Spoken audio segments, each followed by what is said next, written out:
গত ১৯ সেপ্টেম্বর সিঙ্গাপুরে না ফেরার দেশে চলে যান জনপ্রিয় সঙ্গীত শিল্পী জুবিন গার্গ। তার আকস্মিক মৃত্যুতে শুধু আসাম নয়, পুরো ভারতবর্ষ স্তম্ভিত হয়ে গিয়েছিল। প্রাথমিকভাবে স্বাভাবিক মৃত্যু মনে হলেও ধীরে ধীরে যে সমস্ত চাঞ্চল্যকর তথ্য উঠে আসছে তাতে এই মৃত্যু নিয়ে রহস্য আরো ঘনীভূত হচ্ছে। অসমীয়া ও হিন্দি গানের পাশাপাশি বাংলা ফিল্ম ইন্ডাস্ট্রিতেও শত শত ছবিতে গান গেয়েছেন জুবিন।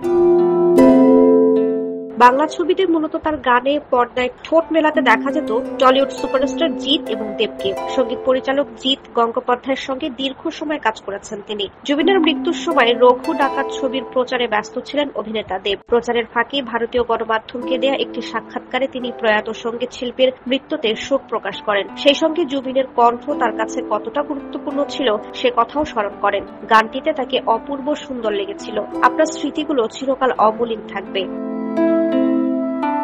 জুবিন প্রসঙ্গে দেব বলেন, জুবিনদা যেভাবে হঠাৎ করে চলে গেলেন তা সত্যিই ভীষণ দুঃখজনক। এত বড় একজন আইকন এত কম বয়সে চলে গেলেন তা সত্যিই মানা যায় না। জুবিনদা আমার কণ্ঠ ছিলেন। দেখবেন এক এক সময় হয় এক একজন গায়কের কণ্ঠ এক একজন নায়কের পরিচয় হয়ে ওঠে। আমার জন্য সেটাই হয়ে উঠেছিল। তিনি আরো বলেন, চোখের জলে ভাসিয়ে দিলাম গানটি এখনো একইভাবে জনপ্রিয়। এমন অনেক গান রয়েছে যা কখনো পুরনো হবে না।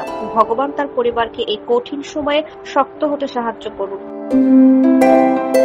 তবে জুবিনের মৃত্যুতে দেবের এই সংক্ষিপ্ত শোক প্রকাশ মোটেই সন্তুষ্ট করতে পারেনি নেট দুনিয়ার বাসিন্দাদের। তার বক্তব্য শুনে অনেকেই সোশ্যাল মিডিয়ায় ক্ষোভ প্রকাশ করেছেন। এক নেটিজেন লিখেছেন, উনি যেভাবে কথা বললেন সেটা শুনে যেন মনে হচ্ছে জুবিন তার কাছে খুব ছোট্ট জিনিস, এটা মেনে নিতে হবে। অন্য একজন মন্তব্য করেছেন, তোমরা যারা গান নিয়ে হিট হলে তার জন্য শুধু এতটুকু কথা বললে এটা ঠিক নয় ভাই, আরো অনেক কিছু আশা করেছিলাম বলবে। জুবিন একটা মাইলস্টোন মানুষ।